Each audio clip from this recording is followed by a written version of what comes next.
ఈ వీడియో చూసే ముందు ఒక లైక్ కొట్టి మన ఛానల్ని సబ్స్క్రైబ్ చేసుకోండి. ప్రతి ఒక్కరూ ఇంట్లో దీపారాధన చేసుకుంటారు.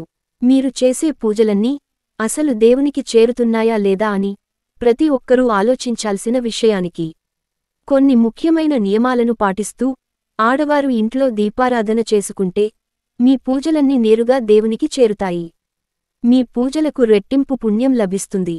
దీపారాధన చేసే ప్రతి ఒక్కరూ తప్పక తెలుసుకోవాల్సిన కొన్ని ముఖ్యమైన నియమాల గురించి ఈ వీడియోలో తెలుసుకుందాం. ముందుగా ఈ వీడియోకి ఒక లైక్ కొట్టి ప్రతి ఒక్కరూ జై శ్రీరామ్ అని కామెంట్ చేయండి. ఏ సమయంలో దీపారాధన చేయాలని ప్రతి ఒక్కరికి ధర్మసందేహం ఉంటుంది. అయితే మన శాస్త్రాల ప్రకారం ఉదయం చేసే పూజల కన్నా సాయంత్రం సమయంలో చేసే పూజలకే శాశ్వతమైన పుణ్యఫలితం లభిస్తుందట. కాబట్టి సాయంత్రం 6 దాటిన తర్వాత దీపారాధన చేసుకోండి. అలాగే ఉదయం దీపారాధన చేసేవారు 10 గంటల్లోపే పూజా కార్యక్రమాలు ముగించుకోవాలి. దీపారాధన చేసే ఆడవారు తప్పనిసరిగా చీర కట్టుకుని కాళ్లకు పసుపు రాసి కుంకుమ బొట్టు పెట్టుకుని చేతులు నిండుగా మట్టి గాజులను వేసుకోవాలి.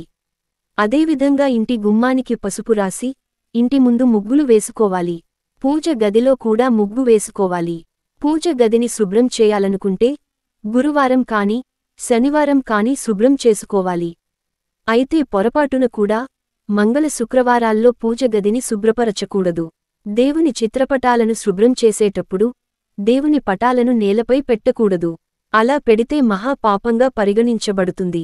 నేలపై ఒక వస్త్రాన్ని వేసి ఆ వస్త్రంపైన దేవుని పటాలను పెట్టుకోవాలి. ఇంట్లో దీపారాధన చేసేటప్పుడు ఆవు నెయ్యితో దీపాన్ని వెలిగిస్తే చాలా మంచిది.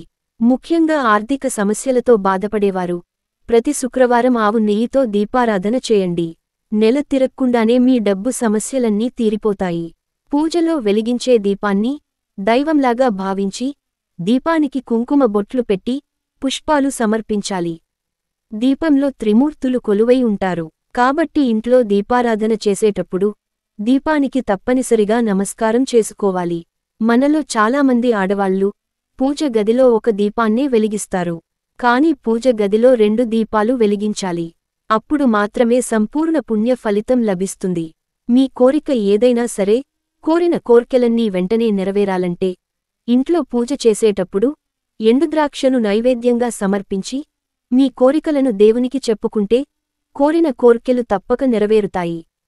ప్రతిరోజు నిత్య దీపారాధన చేయలేనివారు ప్రతి శుక్రవారం తప్పనిసరిగా లక్ష్మీదేవిని పూజించండి.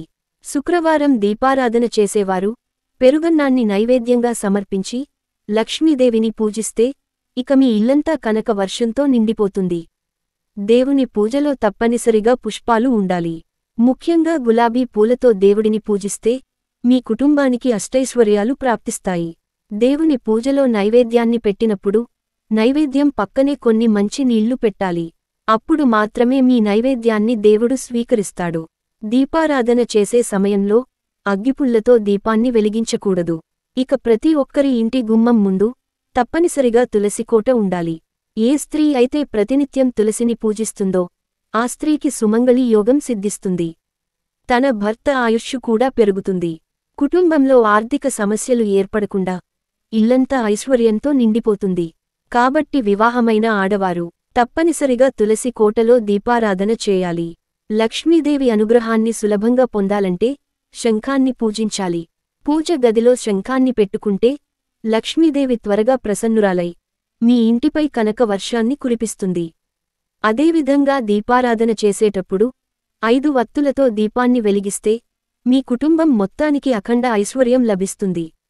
ప్రతి ఒక్కరూ ధనవంతులు కావాలని కోరుకుంటారు.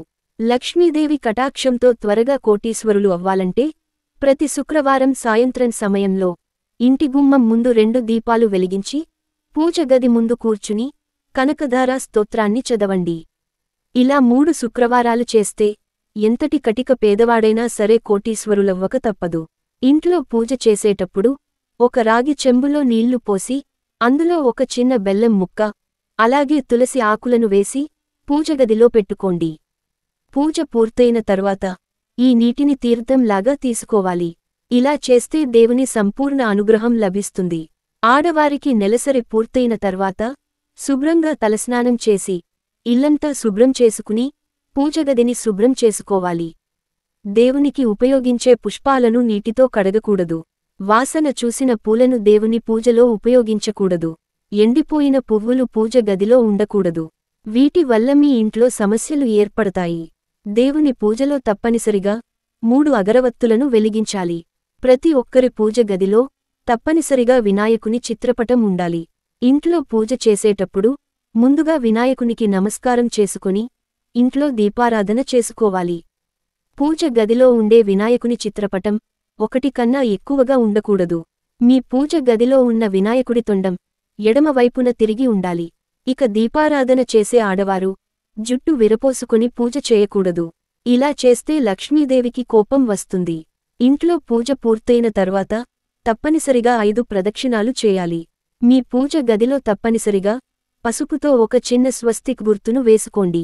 పూజగదిలో స్వస్తిక్ గుర్తు ఉంటే ముక్కోటి దేవతల ఆశీర్వాదాన్ని పొందవచ్చు. ఐశ్వర్యానికి దేవతయైన లక్ష్మీదేవికి కొబ్బరికాయ అంటే అత్యంత ప్రీతి. కాబట్టి ఆర్థిక సమస్యలతో ఇబ్బంది పడేవారు, అప్పుల సమస్యలతో బాధపడేవారు ఇంట్లో దీపారాధన చేసేటప్పుడు ఒక కొబ్బరికాయను కొట్టి లక్ష్మీదేవికి నమస్కారం చేసుకోండి. ఆర్థిక సమస్యలన్నీ వెంటనే తీరిపోతాయి. ఈశాన్య దిక్కులోనే పూజగది ఉండాలి. ఇక పూజ గదిలో ఎట్టి పరిస్థితుల్లోనూ న్యూస్ పేపర్లను వేయకూడదు. ఒక తెల్లటి కాటన్ వస్త్రాన్ని కాని పట్టు వస్త్రాన్ని కాని పూజ గదిలో వేసుకోవాలి. ఇంట్లో దీపారాధన చేసేటప్పుడు అకస్మాత్తుగా దీపం కొండెక్కితే ఓం నమః శివాయ అని 108 సార్లు చదవండి. ఎటువంటి దోషం ఏర్పడకుండా ఉంటుంది. వాస్తు ప్రకారం ఇంట్లో ఉన్న బీరువాను ఎప్పుడూ ఖాళీగా ఉంచకూడదు. లక్ష్మీ స్వరూపమైన బీరువాలో కుబేర యంత్రాన్ని పెట్టుకుంటే తప్పకుండా లక్ష్మీకటాక్షం సిద్ధిస్తుంది. ఈ వీడియో మీకు నచ్చితే లైక్ చేసి సబ్స్క్రైబ్ చేసుకోండి.